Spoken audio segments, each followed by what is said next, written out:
Hello my student, class है chemistry का some basic concept in chemistry for JEE में 2023-24 application with concept series. ये question number है 16 और ये क्वेश्चन रहा, आप देखेंगे कि ये AIEEE में 2011 में आया था। पहले अटेम्प्ट कीजिए, फिर 1 मिनट के बाद इसको हम एनालिसिस के साथ आंसर देंगे।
ठीक है, देखा जाए कैसे बनेगा, क्या सोचना है इसमें। निकालना है मोलैलिटी ऑफ द सॉल्यूशन, और हम लोग जानते हैं कि मोलैलिटी के लिए स्मॉल m लिखते हैं। इसका फॉर्मूला है molecular weight capital W weight of the solvent जो रहेगा इन ग्राम, और स्मॉल m हो गया मोलैलिटी, और ये हो गया वेट ऑफ द सॉल्यूट। तो ये चार चीज में देखा जाए क्या क्या दिया है। पहले तो m0 देख रहे हैं, तो m0 कहलाता है मोलिकुलर वेट ऑफ यूरिया, और ऑलरेडी यूरिया का फॉर्मूला दिया हुआ है, तो इससे मालूम चल जाएगा कि कितना इसका वेट हो रहा है। नाइट्रोजन का होता है 14 और हाइड्रोजन का हो गया 1, तो 2 × 1, फिर उसका डबल है तो इसी को डबल कर देंगे, इधर चाहे इधर कहीं भी डबल कर दिए। अब प्लस में कार्बन का है 12, ऑक्सीजन का है 16 एटॉमिक वेट। सॉल्व करेंगे, 2 हो गया, और ये 2 × 1 2, 2 and 14 16 हो गया, और ये हो गया 28, फिर ये हो गया 32, 28, 60। देख रहे हैं, ठीक जूनियर क्लास में जो इंटीजर का ऐड और मल्टीप्लाइड हो रहा है उसी के यूज से ये निकलेगा, कोई बहुत हाई लेवल का कॉन्सेप्ट नहीं लगेगा इसमें। इसके बाद आया मोलकुलर वेट, निकल गया। अब चाहिए कैपिटल W, इसको बोलते हैं वेट ऑफ सॉल्वेंट। यहाँ सॉल्वेंट का मतलब वाटर है, तो कितना है वेट ऑफ द सॉल्वेंट वो इसमें नहीं दिया हुआ, तो ये निकालना होगा। और कैसे निकलेगा, तो ये दिया हुआ है कि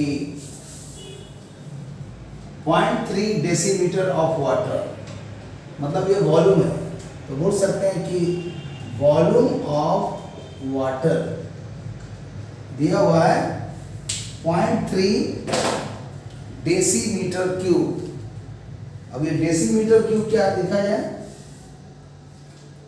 तो 0.3 डेसीमीटर क्यूब, ये हो जाएगा 0.3 लीटर, क्योंकि 1 डेसीमीटर में होता है 1 लीटर।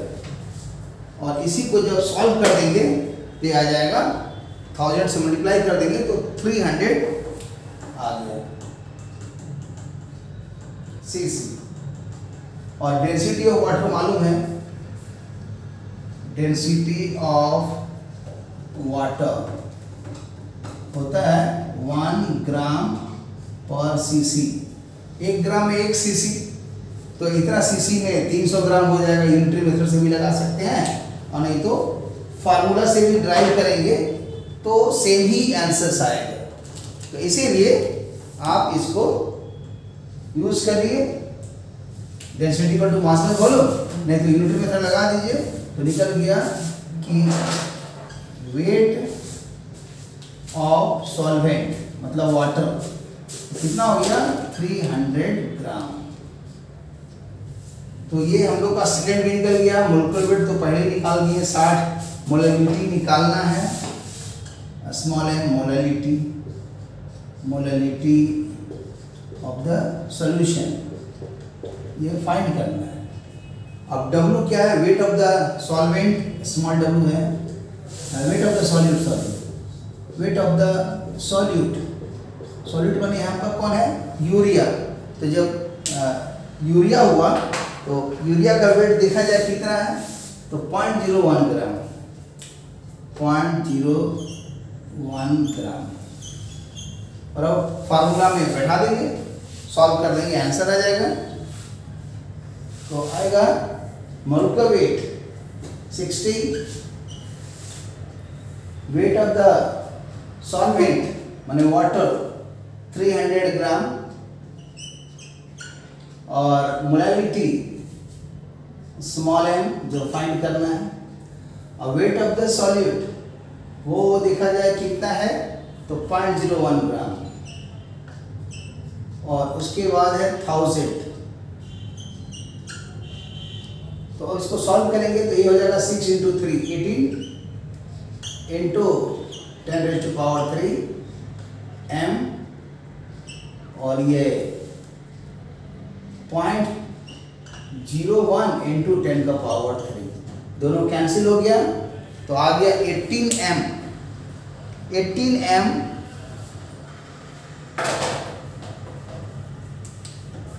इज इक्वल टू 0.01, जिसको बोल सकते हैं 10⁻²। अब इसको लिख सकते हैं m इज इक्वल टू 1/18 × 10⁻²। अब इसको डिवाइड करने के लिए इससे बड़ा नंबर लाना है, तो यहाँ पर कैलकुलेशंस में 100 से मल्टीप्लाइड और 100 से डिवाइड, तो आ जाएगा 100 डिवाइडेड बाई 18, और ये दोनों मर्ज हो गए 10⁻⁻⁴, और ये हो जाएगा 2 से कट जाएगा 50/9, और इतना भाग देंगे। 9 को 50 से डिवाइड कर दीजिए, और क्या करना है 50 में, तो 9 × 5 = 45, 5, फिर 9 × 5 = 45, ये आते रहेगा। क्योंकि जब भी नीचे में 3 आए, 6 आए, 9 आए, तो ऐसी टाइप का होता है। पता है कि 1/3 जब होता है तो 0.3333 आते रहता है। जब उसी तरह 1/6 आएगा तो इसको समझ लीजिए कि हाफ ऑफ 0.3 1/3, तो 1/3 का ये आंसर है, उसका हाफ कर दीजिए। और नहीं तो इसको सोच लीजिए कि 0.5 है, और इनटू में ये सब लिख दीजिए 0.3333 लगातार आप मल्टीप्लाई कर दीजिए, ओके आंसर हो जाएगा। और 1/9 निकालना होगा, तो इसी तरह 1/3 × 1/3 कंटिन्यू चलते रहेगा। इसलिए 369 ये थोड़ा ऐसा नंबर है, मैजिक नंबर टाइप का है, अजीब तरह का। तो इस पर थोड़ा रिसर्च कीजिए कि क्या है नंबर। फिर 1 से डिवाइड में कोई दिक्कत नहीं है, 2 का डिवाइड है तो ऊपर नीचे 5 से गुना करके मैनेज कर दीजिए, और 3 का बता ही दिए। 4 में क्या रहता है, तो 1/4 है, तो वो भी ठीक है, माने डिवाइड आराम से हो जाएगा, क्योंकि 1/4 बने 1/2 × 1/2, 1/2 हो गया 0.5, 0.5 का आधा हो गया 0.25, और 5 है तो ऊपर नीचे 2 से कर दीजिए। 6 का यहाँ बता दिए। 7 का क्या होता है, अगर 1/7 है तो सीधा समझिए 1/7 में होता है 142,857, रेकरिंग होता है, लगातार से होता है 1/7 में। 8 का क्या होगा, 1/8 है तो 1/2 × 1/2 × 1/2, तो 1/2 हो जाएगा, 0.5 उसका आधा हो जाएगा, 0.25 उसका आधा हो जाएगा, 0.125, फिर 9 का बताइए। तो इस तरह से सब नंबर याद रखिए, काम लायक चीज़ है, अर्थमेटिक में यूज होता है सब। और ये जो डिवाइड करके आया लगातार आएगा, और एक बार करेंगे तो और आएगा, तो इसका मतलब ये कंटिन्यू आ ही रहा है। तो बेहतर है इसको लिख दिया जाए 5.55 इंटू, और भी 5 आएगा लेकिन हमारे ऑप्शन में मिल रहा है, देखिए वाला पहला, तो हो गया आंसर ए है इसका। तो क्वेश्चंस में कुछ नहीं था, कंक्लूजन में यही पता चला कि मोलैलिटी कंसेप्ट जानना चाहिए, और अगर कंसेप्ट नहीं जान रहे हैं तो उससे बचने का तरीका है कि मैथमेटिकल इक्वेशन जानिए, फिर इसके अंदर का टर्म सब जानिए। जैसे यहाँ पर क्या है, ये जो है मोलिकुलर वेट है ऑफ द सॉल्यूट, और ये है वेट ऑफ द सॉल्यूट, तो दोनों हो गया सॉल्यूट के लिए, और ये है वेट ऑफ द सॉल्वेंट, और ये है मोलैलिटी ऑफ द सॉल्यूशन। तो 1 2 3 4, 4 में कोई भी 3 देगा तो निकल जाएगा। तो मोलिकुलर वेट यूरिया नाम दिया था इसलिए मोलिकुलर वेट निकल गया, और वेट नहीं दिया था, ये मास दिया हुआ था, वॉल्यूम दिया हुआ था, और डेंसिटी वाटर का 1 होता है, तो यूनिटरी मेथड लगा करके हमने 300 ग्राम निकाल दिया, या डेंसिटी बराबर मास बाई वॉल्यूम से भी बना सकते हैं। फिर उसके बाद मोलैलिटी निकालना है, इसको छोड़ दिया ऐसे ही, और वेट ऑफ द सॉलिड दिया हुआ है, और उसके बाद मतलब वैल्यू बैठा दिए और हमारा आंसर आ गया। तो लास्ट में कैलकुलेशंस हुआ, ये भी जरूरी है।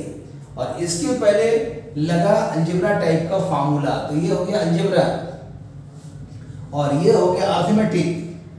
थर्ड स्टेज में आया कैलकुलेशन, न्यूमेरिकल एबिलिटी, और इसके ठीक पहले सेकेंड लेवल में आया कि अलजेब्रिक टाइप में क्या फार्मूला है, क्या रिलेशंस है m0 में, w में, m में, तो ये याद रखना चाहिए। फिर ये कैसे आया, तो उस पर मोलैलिटी का फंडा चाहिए, तो उतना मालूम है तो आपका क्वेश्चन बन गया। और ये AIEEE में आया था। क्वेश्चन बहुत सिंपल आता है, लेकिन वही है, अपने क्वेश्चंस उठाइए और बनाइए, क्योंकि इसमें क्या है, JEE मेन में 21 ईयर्स का क्वेश्चन है ओनली, और जो JEE एडवांस में है 45 ईयर्स का है। तो फालतू का इधर उधर बनाने से अच्छा है कि डायरेक्ट JEE एडवांस का पहले बनाइए, सब्जेक्टिव, तब ऑब्जेक्टिव, तब फिर JEE मेन का अच्छा इंटीजर टाइप वाला बनाइए, तब फिर मल्टीपल चॉइस बनाइए, और तब उसके बाद देखिएगा अपने लेवल इंप्रूव कर जाएगा। और पढ़ने का जरूरत ही नहीं है, कंसर्ट विद एप्लीकेशंस में सारा चीज़, एप्लीकेशन विद कंसर्ट में सारा चीज़ क्लियर हो जाएगा। Okay, thank you for watching the video. इसको शेयर कीजिए, लाइक कीजिए, प्रैक्टिस करते रहिए, और बिना पढ़े ही अपने आप धीरे धीरे सीख जाइएगा। Okay, thank you for watching the video.